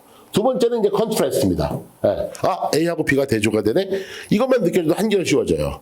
그러면 이제 A는 A끼리 또 패러프레이즈 되고 B는 B끼리 패러프레이즈 되고 이렇게 양강 구도로 국어 비문학에서는 선생님들이 이항 대립이라는 용어를 사용하시더라고요. 이렇게 해서 유기적으로 읽어야 됩니다. 그러니까 그냥 무조건 대입다 우리말로 옮긴다고 해가지고 이게 수능이 되는 게 아니에요. 그래서 어휘가 완벽한 한 수준으로 이게 돼 있고 어휘력이 그리고 구문독해라고 하죠. 해석 능력도 거의 완벽한 수준이 된다 해도 1등급이 나오는 게 아니에요. 그렇게 치면은 단어 다 알고 해석 잘하는 그 뜻을 다 이렇게 줄줄 잘 읽는 미국인들 영국인들은 왜 1등급이 안 나오냐고요. 같은 원리죠. 바로 패러프레이즈와 컨트라스트를 파악하는 그것이 제 수업의 이제 본질이고 아주 반복적으로 이제 그걸 훈련시킵니다. 본인이 직접 패러프레이즈와 컨트라스트를 찾아낼 수 있게끔 거기까지 올리는 것이 제 수업의 목표입니다. 그러니까 결국은 자기가 할 수 있어야 되잖아요, 그죠? 자, 그 문장 삽입과 순서 배열은 비슷한 유형처럼 보이지만 이거는 사실 푸는 방법은 정반대가 돼야 됩니다. 그러니까 문장 삽입과 순서 배열도 합치면 10점이기 때문에 어마어마한 그리고 빈칸추론 못지않게 오답률이 높게 나오고 있어요, 최근에는. 근데 이거야말로 푸는 방법이 너무 중요해요. 이거는 푸는 방법 여하에 따라서 뭐 천차만별입니다. 그러니까 동일한 영어 실력을 가지고 있어도 제대로 된 접근법으로 잘 훈련받아서 그렇게 풀면 금방 풀고 무조건 다 맞히는데 그게 안 되면 그 같은 실력을 갖고 있어도 같은 어휘력과 같은 구문 독해력과 같은 어떤 공부 시간을 이렇게 갖고 있어도 이게 최적의 접근법대로 하지 않으면 그냥 말려버려요. 스텝이 꼬여버리고 시간이 어마어마하게 잡아먹기 시간이 어마어마하게 듭니다. 그리고 문제는 틀려버리고 결국 낚여가지고 근데 그냥 접근법, 어프로치가 중요한데, 그 어프로치도 뭐 이런 경우는 이렇게 하고 연결사가 있을 때, 없을 때, 제시사가 있을 때, 없을 때, 대명사가 있을 때, 없을 때 막 이렇게 해가지고 무슨 흐름도가 복잡하면 학생들 그걸 더 어려워해요. 예. 그러니까 방법론 자체가 어려우면 안 돼요. 그냥 딱 하나를 해야 돼요, 방법론은. 문장 삽입 두 문제는 이렇게 접근하고, 순서 배열 두 문제는 이렇게 접근한다. 끝! 근데 그 접근법이 정반대가 돼야 돼요. 어떻게 정반대가 돼야 되냐면, 그걸 지금 뭐 말씀드릴 필요는 없겠지만은, 자, 수업에서 말씀드리는 건데, 지금 말씀드리면은 좀 와닿지는 않으실 테니까, 그냥 간단히만 말씀드릴게요. 문장 삽입과 순서 배열의 공통점은 위에 이제 박스에 어떤 문장이 주어진다는 건데, 순서 배열 같은 경우에 그 첫 문장이니까 먼저 읽는 게 맞습니다. 근데 문장 삽입은 그것을 나중에 읽어야 됩니다. 왜 그래야 되는지 지금 말씀은 지금 그걸 예를 들어서 어떤 기출 문제를 설명을 드려야 되는데 그거 한 시간 걸립니다. 그것만. 그래서 이제 생략할게요, 그거는. 마지막으로 어법 판단입니다. 어법 판단은 한 10개 정도의 어법 포인트만 나옵니다. 네. 작년에 보통은 제일 많이 나오는 건 5개 정도의 어법 포인트예요. 동사냐, 준동사냐, 형용사냐, 부사냐, 관계대명사냐, 관계부사냐 이렇게인데 그거를 조금 넘어가면 10개까지 늘릴 수가 있고 저는 평소에 10개 정도의 포인트를 계속 반복적으로 가르치는데 작년에는 5개 포인트를 넘어가서 그 물론 10개 안에 들어오는 그게 그렇게 5개 포인트를 넘어가니까 이제 왕창 다 틀리더라고요. 왜? 보통 그 5개만 나온다고 가르치거든요. 자, 그래서 이제 결론은 어법을 아무튼 한 10개 정도, 10개가 뭔지 지금 말씀드릴 수는 없고요. 그것만 딱 한정적으로 공부하면 한 문제밖에 안 나오지만 그래서 공부를 애들이 안 하는 경우도 있어요. 절대평가니까. 근데 그렇게 하다 보면 이거 틀리고 저거 틀리고 결국 1등급이 안 나와요. 결국은 89점 맞고 2등급 나온다니까요. 그러니까 하나라도 소중히 해야 됩니다. 소홀히 하면 안 됩니다. 그래서 어법도 맞춰야 됩니다. 그리고 어법은 어떤 또 의미가 있냐면 그거를 그 10개 포인트밖에 안 나오는데 그 10개 포인트가 다 문장 해석에 급소가 되는 중요한 어떤 그 패턴들이에요. 그러면 그거를 포기하고 어법을 찍을 정도 실력이라면 분명히 얘는 더 중요한 소위 빈순삽에서 어떤 물론 이게 논리 시험이지만 패러프레이즈도 중요하고 컨트라스트도 중요하고 그 유형별 접근법도 중요하지만 기본적으로 해석은 돼야 될 거 아니에요. 어떤 중요한 문장 같은 경우에는 중요하지 않은 문장을 그냥 뛰어넘는 건 괜찮고 해석이 안 돼도 괜찮은데 그 핵심이 되는 문장은 일단 우리말 해석이 돼야 될 거 아니에요. 무슨 말인지 알아야 될 거 아닙니까? 그죠? 그 자체를 모를 수 있어요. 왜? 구문 독해가 너무 안 되니까. 그러니까 어법 한 문제 그걸 틀릴 정도면 얘는 그 10개 포인트를 잘 모른다는 얘기인데 그 10가지 포인트 10개밖에 안 되는데 그것도 모른다는 얘기는 뭐예요? 구문 독해가 안 되고 대충 감으로 그냥 이렇게 한다는 얘기잖아요. 그럼 얘는 어법만 틀리는 게 아니야 결국은요.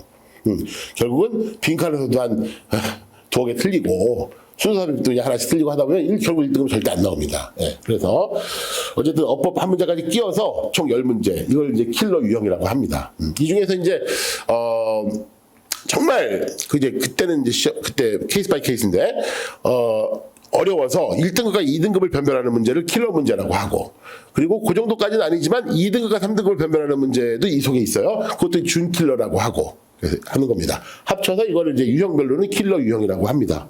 제가 용어 정리를 좀 해드린 겁니다. 자, 그러면은 패러프레이즈 자꾸 제가 반복하니까 그럼 패러프레이즈의 예를 좀 들어봐라. 뭐 제가 예를 뭐 이렇게 아주 디테일하게 들 수는 없고요. 그냥 기출 가지고 간단히만 좀 말씀을 드릴게요. 자, 원래 기출 문제를 갖고서 이제 강의를 해야 되는 거지만 지금 그럴 수는 없으니까 뭐 그럴 필요도 없고 그냥 간단히만 할게요. 지금 이 하얀색 음영이 빈칸 출혈의 실제 기출 문제입니다. 답이었습니다. 그리고 그 답의 근거가 되는 부분, 즉 그 답에 패러프레이즈 되어 있는 부분이 이 노란색 음영입니다. 그러면 이 노란색과 이 하얀색이 어떻게 같은 말인 줄 아느냐? 어떻게 이거의 패러프레이즈가 여기 이 빈칸에 들어가야 되는 걸 어떻게 아느냐? 그거는 연결사라든가 뭐 여러 가지 뭐 인과관계, 대조관계 등등을 나타내는 주장과 예시관계 이런 여러 가지 중요한 논리 유형을 나타내는 그런 어떤 장치들이 있어요. 시그널들이 있어요. 예. 그런 것들은 따로 배웁니다. 이제 그 실제 수업에서 그런 것까지 말씀드릴 수는 없고 어쨌든 그런 여러 가지 시그널을 이용해서 봤을 때 이제 요 부분이 요 자리에 다시 패러프레이즈가 돼야 되는 자리다 했을 때 이제 답의 근거가 이게 노란색이 되고 이 하얀색은 답이 되는 거였습니다. 자, 실제 문제인데 잠깐 볼게요. 한두 개만. 자, 뭐뭇은 strikingly similar. 놀랄 만큼 유사하다가 또 한 번 재진술 그 패러프레이즈 돼야 되는 자리에 답이었죠. very little. 거의 달라지지 않았다. 이렇게요. 같은 말이잖아요. 근데 애들 꽤 많이 틀립니다. 이런 거는요. 특히 이런 패러프레이즈는 왜요? 아니 유사하다는 긍정문이잖아요. 이건 little 부정어 있으니까 달라지지 않았다니까 부정문이잖아요. 그러니까 그 나중에 보면 되게 아주 빤한 건데 시험 시간 중에는 같은 말처럼 보이지 않는 거예요. 잘 이해가 안 되시겠지만 실제로 늘 벌어지는 일입니다. 그래서 빈칸 추론 특히 부정어 조심해라라고 제가 항상 애들한테 얘기를 하는 건데요. 그건 여러 번 제가 틀려봐야 이제 그 수업 시간 중에 틀려봐야 이제 좀 정신을 차리게 되는 그런 부분입니다. 이게. 자. 하나 더 보면요. 맨 밑에 거 보시면 promote fluid society. 유동적인 사회를 프로모트한다. 촉진한다. 자, 요 부분을 근거로 해서 요것이 패러프레이즈 되는 자리에 빈칸이 출제되어 있었고 빈칸의 답은 help break down social barriers. 사회적 배리어, 사회의 장벽을 break down 시킨다. 이런 내용이 나와 있었어요. 그러니까 이쪽은 좀 좋은 내용 같고, 이쪽은 언뜻 보면은 막 break down 같은 좀 험악한 말이 나오니까, 뭐 상관없는 말처럼 보여서 애들이 또 많이 틀린 거죠. 잘 보면 잘 볼 것도 없이 다시 보세요. 똑같은 말이잖아요. 그죠? 네. 아니 사회적 장벽을 배리어를 깨부셔야 유동적인 사회가 되겠죠. 그죠? 같은 말인 거예요. 인과관계이면서 이렇게 하면 이렇게 되니까 인과관계이면서 또 같은 말인 거죠. 패러프레이즈인 거죠. 네. 이런 식으로 출제가 됩니다. 자, 또 하나 이제 말씀드리고 싶은 것은 이겁니다. 제가 제목을 쉬운 단어의 역습, 출제자의 고육책 이렇게 적어봤는데 왜 고육책이라고 말씀드리냐면요. 이제 평가원을 출제하시는 수능 출제하시는 이제 교수님들이 자 여러 가지 이제 지침을 이제 가지고 출제를 하시잖아요. 제일 중요한 것 중에 하나가 뭐냐면은 변별력이 있어야 되잖아요. 1등급이 너무 많으면 안 되잖아요. 절대평가일수록. 그러니까 이제 상대평가라면 4% 딱딱 끊어주고 하는데 이거는 절대평가니까 90점을 넘으면 다 1등급이란 말이에요. 개나. 그러면은 뭐 변별력을 잃어버리면 잘못하면은 막 한 20% 막 전체 수험생이 이렇게 1등급 받을 거 아니에요. 그러면 아예 변별력이 없는 거잖아요. 이거는. 그러니까 함부로 1등을 받지 못하게 어떤 그런 어떤 제도적 장치가 있어야 된단 말이에요. 그래서 이 킬러 문제고 그런데 아무리 킬러 문제고 뭐고 간에 그 논리 훈련이 좀 되기 시작하면 애들이 또 학원에서 저 같은 사람이 논리 훈련을 시키니까 또 뭐 단어도 또 외우게 하고 그러니까 또 해석 연습도 시키니까 해석돼, 단어돼, 거기다 논리 훈련까지 돼. 사교육이 좀 발달이 돼 있다 보니까 그러면 뭐 개나게는 웬만한 애들 다 90점 넘을 수 있을 거 아니에요. 그러니까 마지막 수단이 어휘를 틀어버리는 거예요. 어휘를 어렵게 내는 거죠. 근데 이것도 문제가 있어요. 딜레마야 또. 왜요? 변별력은 주기 위해서 어휘를 어렵게 내야 되겠는데 또 함부로 어휘를 한없이 높이면 안 돼요. 밑에 어차피 각주로 써줘야 됩니다. 풋노트로. 달아줘야 돼요. 별표 쳐가지고. 그러지 않으면 고등학교 교육과정을 벗어나는 단어를 냈다 그래서 더 난리나요. 더 난리나. 에? 변별력 잃어버리는 게 차라리 낫지. 그렇게 욕먹는 것보다는. 에. 그러니까 그건 아주 귀책 사유가 돼버리잖아요. 그거는 책임을 져야 되는 일이 돼버리니까 어쩔 수 없이 쉬운 단어를 트는 거죠. 어떻게 트냐? 쉬운 단어예요. 근데 그게 이제 예컨대 빈칸 문제의 답이에요. 그런데 학생들이 흔히 알고 있는 그 뜻이 아닌 거죠. 잘 안 쓰이는 뜻, 잘 모르는 뜻. 심지어는 시중에 나와 있는 애들이 다 보는 어휘장에도 어휘집에도 나와 있지 않은 뜻, 큰 사전에 나와 있는 뜻 이런 것들을 내는 거예요. 예컨대 대표적인 게 이 어카운트 같은 겁니다. 요거는 몇 년 전에 2020학년도 그 실제 수능, 모의평가도 아니고 수능에서 오답률 1위를 차지했던 31번에 그 한 단어짜리 빈칸으로 나왔던 문제 답입니다. 어카운트가. 근데 왜 이렇게 많이 틀렸을까? 자, 이게 계산, 계좌, 이유, 설명하다 여기까지는 보통 애들이 알아요. 어휘장에도 나와 있었고.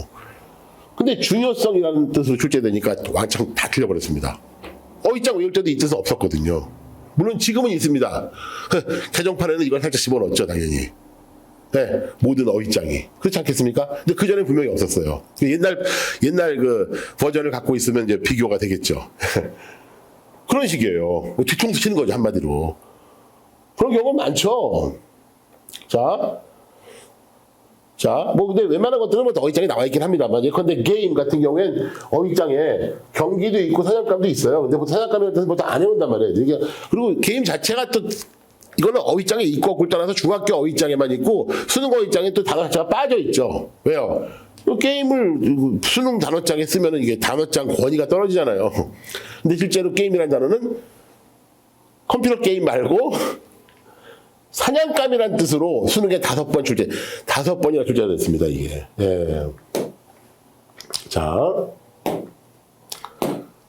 뭐 이런 실정입니다. 그러니까 이제 이런 것들도 수업 시간에 이제 전부 이렇게 대비할 수 있게끔 자료도 주고 또 실제로 외우게도 하고 합니다. 예, 다 이어다 그래가지고 뭐 이런 것들이 얼마든지 있고요. 예. 자, 이제 거의 이제 뭐 마무리할 때가 됐는데 마지막으로 잠깐 이건 어쩔 수 없이 영어 수업을 잠깐 해야 되겠어요. 너무 좀 이렇게 뜬구름 잡는 얘기처럼 전부 추상적인 얘기처럼 들리실까봐 딱 한 문제만 샘플로 갖고 와봤습니다. 가장 최근에 봤던 중요한 시험은 수능이겠죠, 당연히. 몇 달 됐습니다만. 거기서 2023학년도 수능 영어에서 가장 핫했던 그 오답률 1위 문제입니다.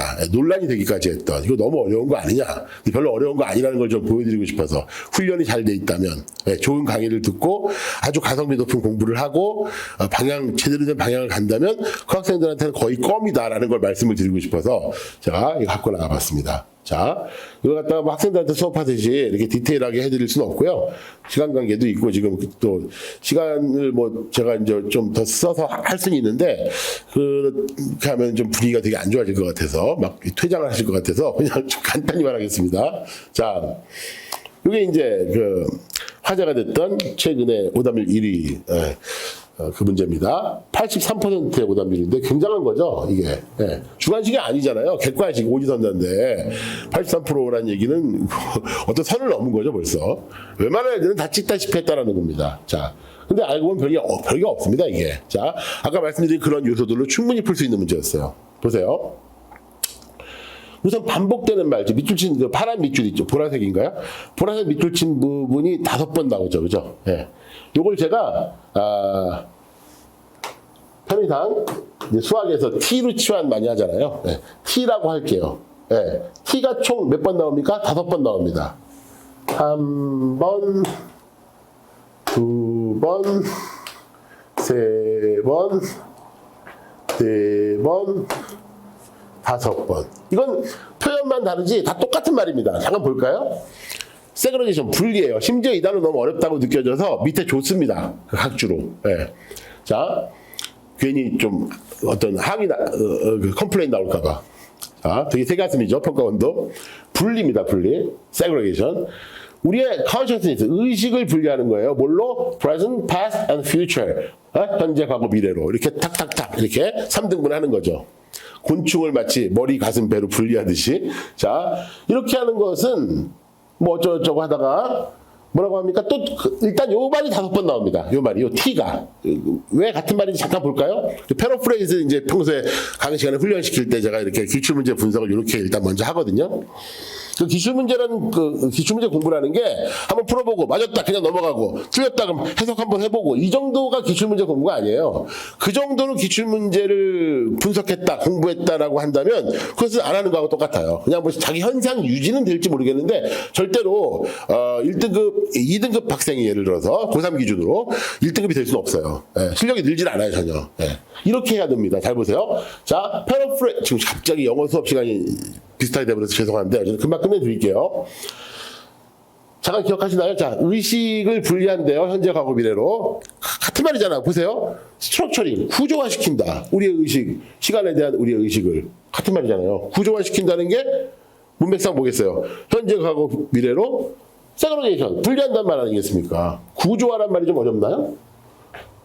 이건 좀 더 쉽죠. sharp division, 아주 날카로운 분리. 디비전 자체가 세그레게이션하고 완전히 같은 말이잖아요. 그죠? 시간을 현재, 과거, 미래 또 나왔네. 그죠? 이건 쉽고. 딱 하나 어려운 패러프레이즈가 이거였습니다. narrowing. narrowing은 좁히는 거죠. 뭐를요? 우리의 시간에 대한 의식을 좁힌다? 요거만 딱 떼서 보면 무슨 말인지 하나도 모르죠. 아니, 시간에 대한 우리의 consciousness, 의식을 narrowing, 좁힌다? 근데 문맥 속에서 보면 뭐예요? 현재, 과거, 미래로 분리한다는 거죠. 그러면 좁아지는 거잖아요. 그래서 전체 시간에서 현재 요만큼, 과거 요만큼 이런 식으로. 네. 결국은 T예요. T. 마지막도 쉽죠. partitioning of time. 시간의 partitioning. 그 시간을 partition한다는 거잖아요. partitioning 한다. 이게 partition 잘 아시잖아요. 칸막이. 네. 시간에 칸막이를 치는 거죠. 쭉 흘러가는 시간을 현재, 과거, 미래로 이렇게. 그래서 자. 각설하고요. 어지러우니까 한번 지우고. 해보세요. 이제 보이시죠? 자, 미들진 부분을 T라고 합니다. 제가 T. 자, T. 5번 똑같은 말을 아주 미친 것처럼 반복했습니다. 이게 이제 이 5개가 다 T로 보여요. 같은 말로 보여야지 그게 이제 출발점입니다. 그게 안 되면 아무것도 안 되는 거예요.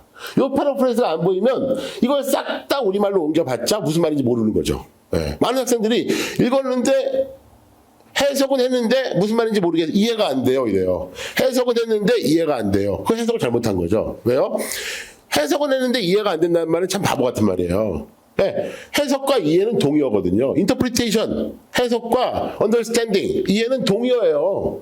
마치 해석은 했는데 이해는 안 된다. 이 말은 해석은 했는데 해석이 안 된다. 이 말하고 똑같은 거예요. 그러니까 해석 자체가 틀린 거예요. 해석은 그 읽는 그대로 우리말로 옮기는 게 해석이 아니라 문맥상의 의미를 이해하는 게 해석이고 독해죠. 자, T가 5번 나왔다 이거예요. 자, T. 시간을 현재, 과거, 미래로 나누는 거. 요거는 T는 nothing is generally wrong. 네, 이 T에 있어서는 일반적으로는 나쁠 게 없다는 거예요. 나쁘지 않다라고요. 네. 괜찮다라는 거죠. 어때? 시간을 현재, 과거, 미래로 나누는 말든. 그러나 나오죠, 이제. however. 그러나 T, 또 T입니다. T, 이거 다 읽을 필요도 없어요. T는 그 나누는 거. 이거는 또 나쁘대요, 또. 그러나 나쁘대요. 일반적으로는 나쁘지 않지만 어떨 때 나쁘다? 이런 얘기죠. In the case of climate change, 기후변화의 경우에서는 나쁘다는 거죠. 네, 그럼 이제부터 나쁘다는 얘기밖에 안 나와요. 네. 그럼 왜 나쁘냐? 그렇게 또 T죠. 뭐 narrowing, 좁히는 거 이런 게 아니고. 네. 그냥 같은 말 좀 3번째입니다, 지금. 4번째. 하나, 둘, 셋, 4번째. 네. 이 T는 뭐예요? 어디 갔어? 요거 먼저 해석하고 내려올까요? 어쨌든 그 책임을 시야로부터 숨긴대요. 이 T가 우리의 책임을 기후 문제에 있어서 그러니까 그 현대를 사는 우리들의 책임이 있을 거 아니에요? 그 후손들한테 죄를 짓는 거잖아요. 환경 오염시키면 막 오존층 구멍 내고 이러면. 근데 그걸 갖다가 현재 가서 딱딱 이렇게 잘라놓으니까 그 시야로부터 이제 안 보인다는 얘기죠. 뭐에 의해서? T에 의해서. 자, T는 그러니까 분리시킨다는 거죠. 디보스, 이혼시키는 거죠, 이게 원래. 자, 우리 자신을 그 책임의 문제로부터 그러니까 어떤 이렇게 파티션을 쳐놓으니까 책임감이 안 느껴지는 거잖아요. 그래놓고 이제 정리합니다. 이제 지금 제가 너무 서둘다 보니까 이게 지금 무슨 말씀인지 더 모르실 것 같은데, 자, 지금 어쨌든 강의할 때 이렇게 막 서둘러서 하지 않습니다. 차근차근 하지. 근데 그렇게 하다 보면 한두 끝도 없으니까 지금 빨리 제가 답까지 유도를 하려고 어쨌든 칼을 뺐으니까 지금 제가 뭐라도 잘라야 되니까 지금 하는 겁니다. 약간 후회하고 있는데 지금. 자, 아무튼 마지막에 이렇게 얘기합니다.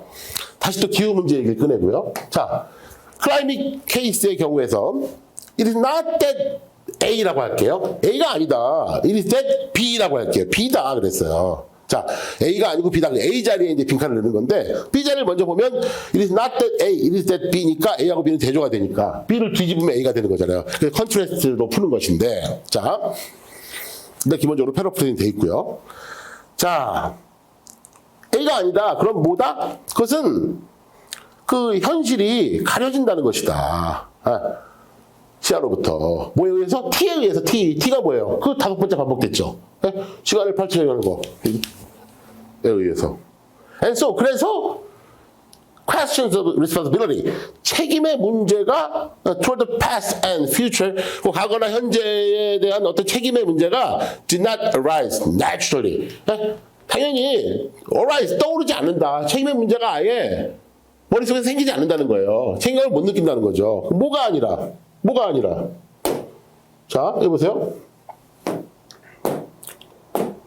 뭐가 아니라 답을 바로 말씀드릴게요. 원래 오답 제거해가면서 해야 되는데 그럴 시간이 없으니까 우리가 그 사실을 직면하고 나서 그러나 그 책임을 부인하는 게 아니라 그러니까 책임을 느끼면서 사실을 직면해서 책임을 느껴 그러면서 애써 모른 척하는 부인하는 그런 게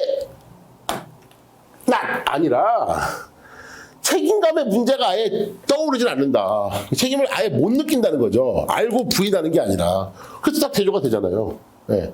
그런데 일단 이 T가 5번 나왔다는 걸 몰랐다면 기본이 안 돼 있는 거고 그걸 알았어도 이걸 컨트레스트를 잘 못 잡으면 또 못 푸는 문제예요. 그래서 아까 처음에 말씀드렸듯이 이 문제 나오고 난 다음에 제가 패러프레이즈와 컨트레스트가 중요하다라고 한 게 아니에요. 전 아주 옛날부터 그렇게 강의를 해왔고 결국은 뭐예요? 수능 공부는 단어도 좋고 구문도 좋은데 그거는 기본이고 그건 필요 조건이고 그것만 갖고 1등급은 절대 안 나와요. 거기다 플러스 알파가 중요한데 논리라 그랬잖아요. 논리. 그 논리는 패러프레이즈와 컨트레스트를 파악하는 거예요. 예. 자, 더 말씀드리면은 좀 너무 지루할 것 같아서 그만할게요. 자, 이제 마지막 화면입니다. 그래서 이제 결국은 그 딜레마. 절대평가라서 많은 시간 할 수는 없고 그렇다고 또 1등급 받자니 또 어느 정도 공부를 하긴 해야 되는데 많이 할 수 없다는 딜레마. 1등급이 어려우니까 많이 해야 되는데 많이 할 수 없는 그 딜레마를 고효율 수업으로 극복한다. 완전히 이거는 수능을 너무나 잘 꿰뚫고 있는 전문가만 가능한 거죠. 네. 영어를 좀 한다고 할 수 있는 수업이 아닌 거예요. 네. 자, 좀 제 자랑 같긴 한데 어쨌든 넘어갈게요. 자, 세 가지입니다. 세 가지. 1, 2, 3인데 우선 1번, 2번은 방금 말씀드린 대로 수능 1등급 받기 위한 기본, 즉 필요 조건입니다. 그러나 충분 조건은 안 됩니다. 무슨 말이냐면 단어 수거가 돼야죠, 물론. 그리고 문장 구조 파악해서 구문 독해 잘 해야죠. 해석을 잘 해야죠, 물론. 근데 단어 수거 되고 구문 독해 된다고 1등급이 나오는 건 아니다라는 거예요. 말씀드렸듯이 그렇게 치면은 미국인, 영국인은 다 1등급 받아야 되잖아요. 수능 영어를. 안 된다라는 거죠. 그게 바로 플러스 알파. 논리 독해가 돼야 되는데 논리 독해는 무엇이냐. 많은 경우에 논리 독해, 논리적으로 한다. 말만 해놓고 계속만 하고 있어요. 실제 수업하는 거 보면은. 그건 아니라는 거죠. 그거는. 자, 이 3번이 이제 핵심입니다. 소위 킬러 문제와 준킬러 문제. 네? 빈순상. 그리고 플러스 알파. 여기에 대한 유형별 접근 루틴이 딱 정립이 돼 있어야 돼요. 이럴 땐 이렇게 하고 저럴 땐 저렇게 하고 그게 더 어렵다니까. 그러니까 어떤 하나의 유형에 대해서 예컨대 삽입, 문장 삽입이다. 그러면 보통 강의 이렇잖아요. 제가 불지전 강사의 강의를 강사를 제가 이렇게 까는 건 아니고요. 그냥 현실을 말씀드리는 거예요. 보통 이렇잖아요. 나는 비법 1합시고 자, 문장 삽입 38, 39번 2점, 3점 합해서 5점인데 빈칸추론만큼 오답률 높은 킬러 유형인데 이거를 일단 주어진 문장을 먼저 보고 거기 연결사가 있는 경우 없는 경우 지시사가 있는 경우 없는 경우 대명사가 있는 경우 없는 경우 자 있으면 그거 가지고 그걸 이용해서 그 앞문장을 추론하고 머릿속으로 뒷문장을 추론하고 예상하고 첫 문장부터 들어간다. 컴퓨터입니까? 그거 안 돼요. 시험 시간에 어떻게 제한된 시간에 어떻게 하고 있어요? 평소에 훈련도 그렇게 하는 거 아니에요. 네. 그렇게 여러 가지의 경우의 수를 나열하면 안 됩니다. 그냥 딱 하나, 오직 하나. 루틴이 딱 정해져 있어야 돼요. 삽입, 주어진 문장 일단 패스. 첫 문장 아니니까. 그리고 실제 첫 문장부터 읽는다. 읽다가 갭 느껴지면 확인. 딱 이렇게 하나를 해야 돼요. 자, 그런 식입니다. 그래서 빈칸추론 무조건 패러프레이즈 앤드 컨트레스트 파악. 네? 바꿔쓰기 된 거 파악하면서 어떤 거하고 어떤 거가 A, B 대조가 되는지 끝! 이렇게. 그래서 언어 논리를 간파하면서 이렇게 공부를 해야 이렇게 하면 사실은 국어 영역의 비문학 파트 있죠. 독서 파트. 이 시너지 효과가 있습니다. 예. 같이 올라갑니다. 같이. 떨어지면 같이 떨어지고요. 이게 똑같아요. 예. 제가 컨트레스트 하는 것이 국어 선생님들 얘기하는 비문학에서 얘기하는 바로 이항대립, 양강구도예요. 그게 얼마나 위력적인지를 그걸로 이제 훈련하는 것이 얼마나 위력적인지는 이제 수업을 통해서만 알 수 있는 것인데 여기까지 하고요. 그 다음에 마지막 마무리할게요. 이제 제 수업은 이제 아까 말씀드린 대로 그 밑에 안내에 나와 있겠지만 이렇게 4타임 수업이 진행되고 있고요. 각 반 다 6이 있습니다. 자, 개강한 지 얼마 안 됐어요. 여기에 모든 학생들, 이제 학생이 조금 이제 제법 많아져가지고 약간 제가 힘을 들긴 합니다만 제가 하여튼 뭐 밤을 새서라도 하는 게 뭐냐면 개인별 첨삭입니다. 1대1로 어떤 클리닉 서비스입니다. 그러니까. 예. 그 배웠던 문장들 있잖아요. 그걸 갖다 구문독해도 중요하니까 어떤 인프라로. 그래서 그게 다는 아니지만 어쨌든 그것도 필요 조건이니까. 예. 그걸 갖다가 이제 4문장씩 이렇게 내주고 제가 이렇게 해석 이렇게 써오게 해가지고 제가 빨간 펜으로 첨삭해서 돌려주고 이렇게 주고받는 그런 시스템이 있고요. 그래서 정확히 1대1로 제가 개인의 니즈를 다 파악하고 있습니다. 그렇게 수업을 합니다. 그 다음 매주 단어 시험 기본입니다. 200개씩. 그리고 단어 시험과 또 한 회분씩의 모의고사 그 성적을 매주 단어 40개 중에 몇 개. 그 다음에, 모의고사 100점 중에 몇 점. 특히 포함해서 이렇게 그 결과를 어머님한테 또 보내드립니다. 예. 이렇게 해서 제 수업에 대한 소개까지 좀 말씀을 드렸습니다. 예. 여기서 끝났고요. 이제 질문하실 거 있으면 제가 좀, 질문이 좀 들어와 있네요. 고1 수험생. 네, 저는 이제, 수업은 어차피 한 주 한 주가 딱딱 끊어지는 수업이에요. 연결되는 게 아니라. 예. 물론 쭉 누적은 되고 이제 계속 실력은 누적이 되는 거지만 진도 자체는 이렇게 한 회분씩 딱딱 끊어지기 때문에 내신 기간에 빠졌다가 들어올 수는 있습니다. 물론 계속 들으면 더 좋고. 그래서 이제 내신 수업 이게 수능 영어 계속반이기 때문에 내신 기간에도 계속 수업은 진행이 됩니다. 그러나 내신 때 잠깐 빠졌다가 다시 복귀해도 전혀 지장은 없는 그런 수업입니다. 몇 달 정도 들어야 노하우를 배울 수 있어요. 그건 이제 학생이 처한 학년과 그 어떤 현재 고3 기준으로 모의고사를 봤을 때 이제 제가 들어오면 바로 그걸 이제 첫 회부터 시키는데 고3 기준으로 이제 실제 그 기출문제 가지고 모의고사를 봤을 때 정해진 시간 내에 몇 점이 나오느냐에 따라 그러니까 다 다르죠. 이미 좀 메이드가 된 학생들도 있죠. 예. 그럼 그 학생들은 유지만 하면 되는 거고. 예. 자, 또 질문 있으시면은 좀 말씀을 드릴게요. 네, 더 이상 질문이 없으신 것 같은데요. 예. 여기서 이제 끝내도록 하겠습니다. 예, 감사합니다.